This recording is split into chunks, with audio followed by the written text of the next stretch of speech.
Bom dia, meninos! Tudo bem com vocês? Aqui é a professora Carita, sou professora de História, serei professora de História de vocês agora nesse ano de 2021. É um prazer retornar à sala de vocês. Sejam todos muito bem-vindos, tanto os veteranos quanto os novatos, tá bom? Desejo a todos um ano abençoado e vamos lá! Meus amores, antes de eu começar o conteúdo de hoje, eu gostaria de dar algumas orientações para vocês. Primeiramente, quadro. Copiem o quadro da professora, ele contém conceitos, ele contém explicações, ele contém exemplos, ele ajuda vocês a estudar, a compreender o conteúdo, a resolver as atividades, tá bom? Primeiro passo, quadro. Segundo, professora, alguma palavra que a senhora disse eu não entendi, vá ao dicionário, vá ao Google, vá à professora, não fique com a dúvida, tá bom? Então, a gente tem que expandir o vocabulário de vocês, essa é a minha missão e a gente vai fazer ela, ok? Então, tá com dúvida? Procura a palavrinha, porque vai escutar um monte de palavrinha rebuscada, tá bom? Próxima coisa, fórum e portfólio. Fórum tem que ser feito todos os dias, das 7 às 17 horas. Portfólio também tem que ser feito todos os dias. Resolve sua atividade no caderno, vai ao portfólio, vai ao fórum, depois vai ao portfólio. Beleza? Qualquer dúvida, me chama no privado. Então, vamos lá. Galerinha do oitavo ano, presume-se, com muita fé em Deus, que ano passado vocês estudaram Idade Média, certo? Certo. Reza, oremos, vou orar por vocês. Então, vamos presumir que vocês estudaram Idade Média. Muito bem. Vocês também devem ter estudado formação dos Estados Nacionais modernos, monarquias e absolutismo. Professora, eu não me lembro. Então, deixa eu te dar um exemplo para ver se você consegue se lembrar. Formação do Reino da Inglaterra, formação do Reino da França, formação das monarquias ibéricas, que é Portugal e Espanha. Lembrou? Lembrou? Aí eu sabia que vocês tinham estudado. Muito bem. E Idade Média com o feudalismo, poder da igreja, as bruxarias. Isso vocês estudaram, que foi o primeiro conteúdo que eu trabalhei com vocês lá no comecinho do ano, né? Vocês eram meus ainda. Então, assim, isso eu sei que vocês viram. Então, o iluminismo, o conteúdo de hoje, da aula de hoje, ele é uma reação a tudo isso. Ele é uma reação aos Estados Nacionais modernos, ele é uma reação à Igreja Católica e ao período medieval. Por isso, meus amores, que estudar história é uma linha contínua. Então, vocês precisam sempre se atentar aos conteúdos, tá bom? Não é resolver a atividade, é entender o conteúdo. Porque um é sequência do outro. São processos históricos, então um depende do outro, beleza? Então, vamos lá. Como eu falei para vocês copiarem quadros, dá para vocês verem, eu fiz um pequeno esqueminha do iluminismo, tá bom? Tô saindo de cena para que vocês possam dar uma olhada, dar um print na tela aí, copio o quadro da professora, eu vou escrevinhar nele. Se você quiser copiar no final da aula, beleza. Iluminismo. Professora, primeiro diz para mim o que é iluminismo. Eu vou escrever o conceito aqui embaixo, tá bom? Para vocês? Então vamos lá.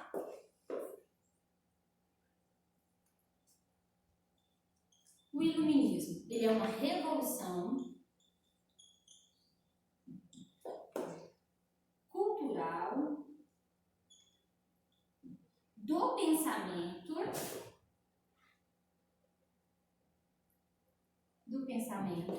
que valoriza a ciência e a razão. Professora, e onde aconteceu? Na França, no século XVIII.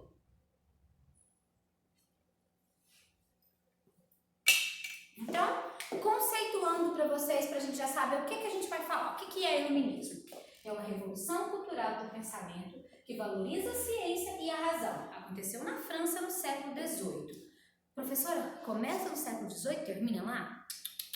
Desde o século XVI, com o advento da igreja, da reforma protestante, né, e tudo isso que marcou, que rompeu com o período medieval, que dá uma balada nas estruturas da igreja católica, o iluminismo, o pensamento baseado na razão. Nada mais do que isso, é um pensamento que se baseia na razão, começa a ganhar força. Mas é no século XVIII que esse pensamento realmente revoluciona tudo, inclusive o mundo. Ah, professora, que exagero essa da senhora. Não, meus amores. Deixa eu contar um negocinho pra vocês. Revolução Francesa é baseada no iluminismo. Ela é feita pelos burgueses, mas era pensada pelos filósofos iluministas. O ideal, aquilo que parte, a ideia de onde você quer chegar, ela é iluminista. A Revolução Americana, que coloca fim à colonização aqui da Inglaterra e liberta os Estados Unidos, tornando ele uma nação independente, é baseada no iluminismo. As revoluções no Haiti, aqui, também são baseadas no iluminismo.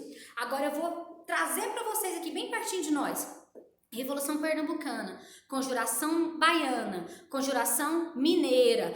Tudo isso é baseado no ideal iluminista, no modo iluminista de pensar. Professor, que modo é esse? É um modo que prioriza a razão, certo?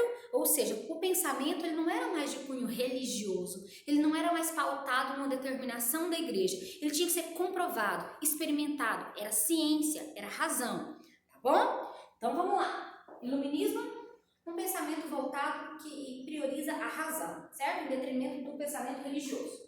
Mas vamos entender, detrimento é quando eu favoreço um em favor do outro, meus amores, tá? Vamos entender aqui como é que esse movimento surge. Em 476 depois de Cristo, com o declínio do Império Romano, eu tenho o início do período medieval. Lembra disso? A era dos cavaleiros, dos castelos, das bruxas, né? As famosas moças bonitas, né? Que andavam na rua, o homem olhava, a culpa era da mulher, a moça estava enfeitiçada. Né? Ela fazia um chazinho lá para menstruação de... lembrar o nome da plantinha? O senhor esqueceu? Mentraço. Um chazinho de folhinha de mentraço para tirar a dor. Bruxa? Não pode? Como é que ela manipula a erva desse jeito? As bruxas nada mais eram do que mulheres inteligentes. A garotada. A gente adora. Então vamos lá. 476, eu tenho o início do período medieval. 451, eu tenho a tomada de Constantinopla pelos turcos. E é aí que alguns marcam o fim do período medieval. A professora vai além. Vou marcar o período medieval com a reforma protestante. Por quê? Se eu explicar por que minha marcação histórica aqui. Se a gente fala que a Idade Medieval é um período onde é dominado pela igreja, onde a igreja católica... Gente, a igreja católica dominava o modo de pensar do ser humano. De pensar. Existia nesse período um negócio chamado teoria da predestinação. Você nasceu camponês, tem que trabalhar como camponês e morrer como camponês, porque Deus quis assim. Olha a loucura, né? Mas beleza, vai fundo. Professora, mas como é que o povo acreditava naquilo? Gente, nós estamos em 2021, tem tanta gente que acredita em tanto absurdo, né? Com a ciência, com provação, com tecnologia aí, né? Tem gente que acredita em cada absurdo. Imagina naquela época, onde 95% da população era analfabeta, né? Conhecimento era transmitido por meio de iluminúrias. Começou. É que são gravuras, são fotos arquivadas em livros, só isso, tá bom? Isso são iluminúrias. Então tudo bem. O conhecimento era passado daquilo. Os padres, que eram aqueles que detinham poder e falavam da Bíblia, rezavam a missa de costa, com a Bíblia aqui, de costa, lendo a Bíblia. Agora deixa eu contar para vocês uma curiosidade. Se eu tinha 10 padres, um sabia ler.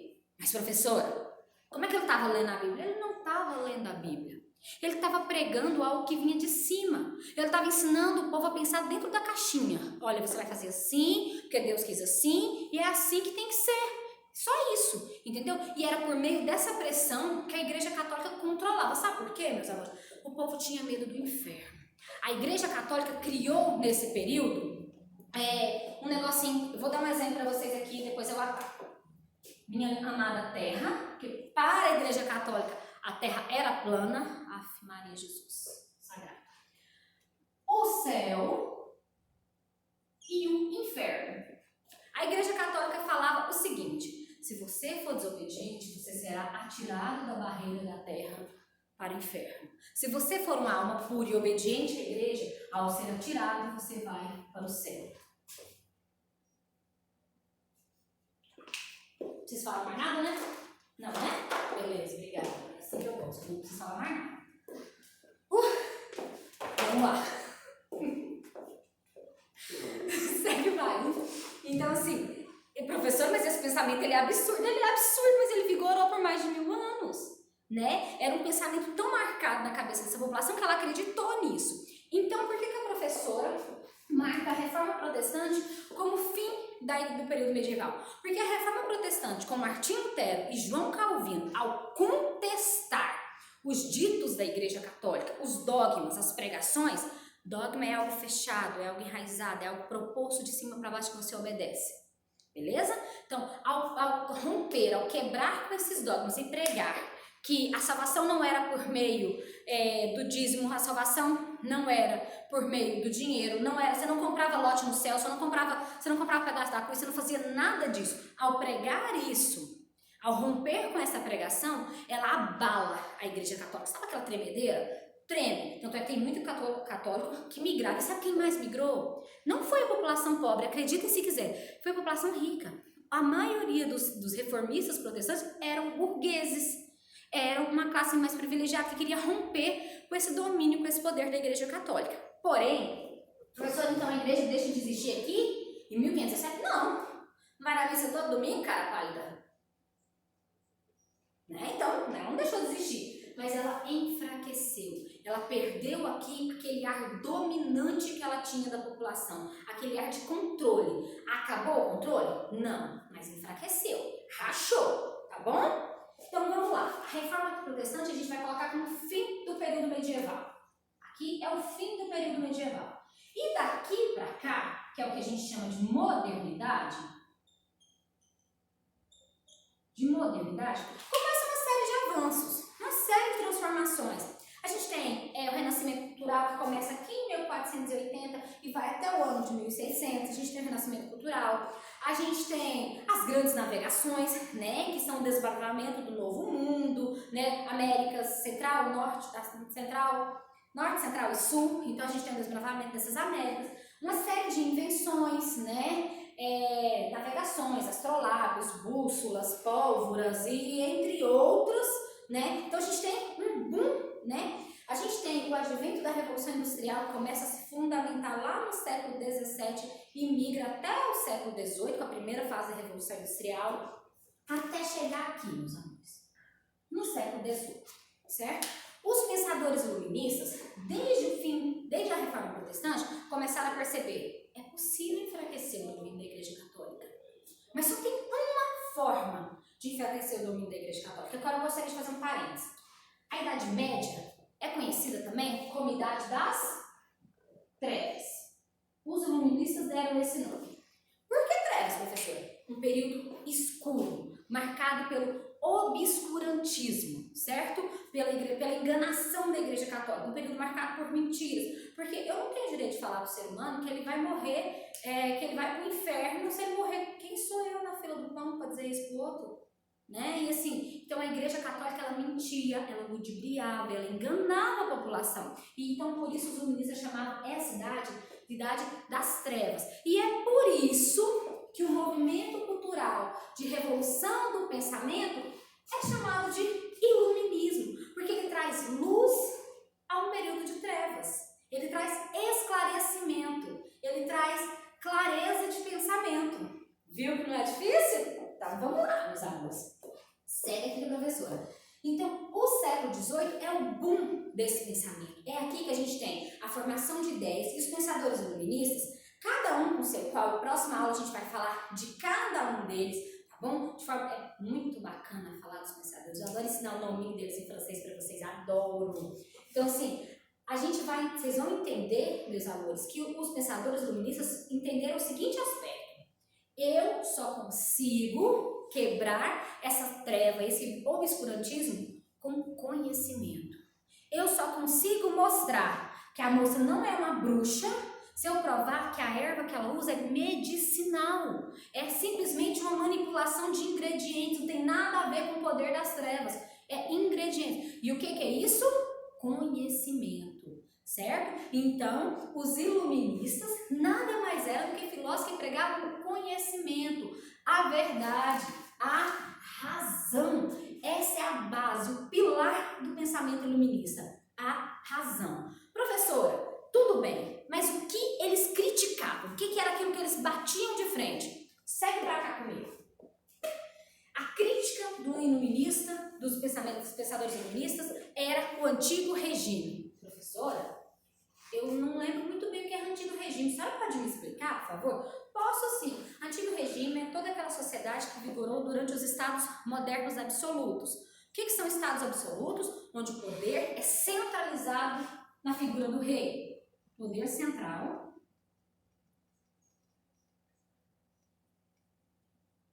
Poder centralizado na figura do rei.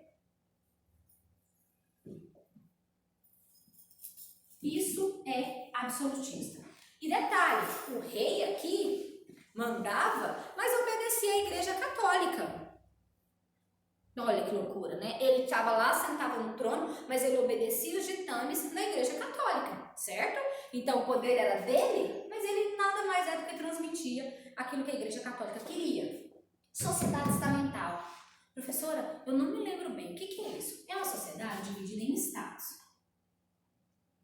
E a França vigorou isso até a Revolução Francesa, viu, meus amores?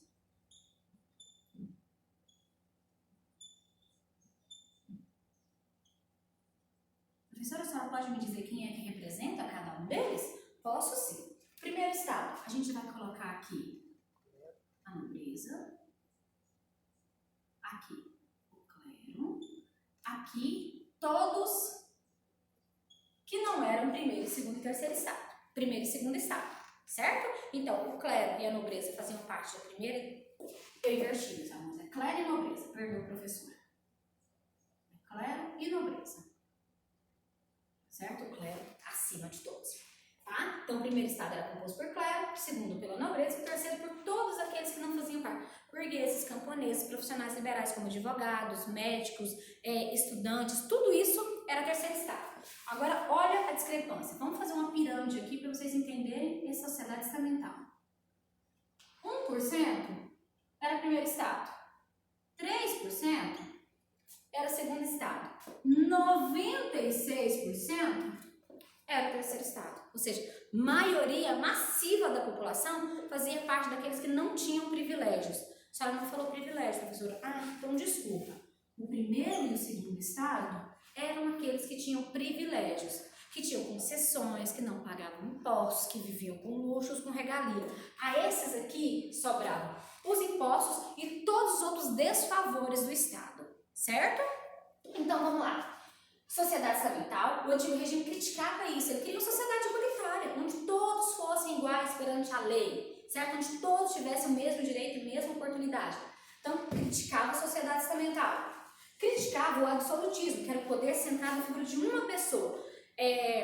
Jean-Jacques Rousseau, que é um pensador que a gente vai estudar na próxima aula, ele fala o seguinte: um homem não pode deter o poder de todo o Estado. O Estado ele tem que ter a participação popular. Montesquieu, que é outro pensador que a gente vai ver na próxima aula, ele ainda complementa o pensamento de Rousseau. Ele fala assim: além do povo ter poder, é necessário que os líderes sejam divididos. É preciso ter um executivo, um legislativo e um judiciário. 3 poderes independentes para que não haja autoritarismo, para que não haja injustiça com a população. E outra coisa, eles combatiam com todo fervor a Igreja Católica, o pensamento religioso. O pensamento religioso. Professora, como assim o pensamento religioso? O pensamento religioso que controla o rei, que controla o Estado, que governa. Não é que você não poderia ser religioso, você poderia, mas você teria que ter o direito de escolha. Você quer ser religioso? Vá lá, meu filho. Você quer ir para a igreja todo domingo? Esteja à vontade. Mas você não quer ir? Esteja à vontade. É isso a defesa do iluminismo. Não é que ele defende o fim da igreja, ele defende o fim da igreja como intervenção no Estado, certo? Professora, eu entendi o que ele criticava. A senhora diz para mim agora o que ele defendia? Digo sim. Aqui. O que ele defendia? A razão, a ciência, o pensamento esclarecido, certo? Esse pensamento gera conhecimento, ele é racional, ele é comprovado, né? É igual eu expliquei para vocês o exemplo da mocinha do chá, ela não é bruxa, simplesmente descobriu como manipular certas ervas, certo? Anticlericalismo, o que é isso? Eram contra a obrigação do pensamento religioso como dominante do Estado, certo? E por fim, eles não acreditavam que o poder tinha que ser absoluto, tinha que haver uma divisão do poder, certo? Então, criticavam a sociedade estamental, o antigo regime, e defendiam a defesa máxima, meus amigos. É a razão, é a ciência, é o conhecimento. Para os iluministas, tudo aquilo que advém da ciência, da razão e do conhecimento trará bons frutos, certo? Próxima aula, a gente fala um pouquinho sobre os pensadores, tá bom? Espero que vocês tenham assistido até aqui, assistido toda a aula. Qualquer coisa que precisar de mim, eu estou à disposição, tá bom? Fiquem com Deus, fiquem bem e até a próxima.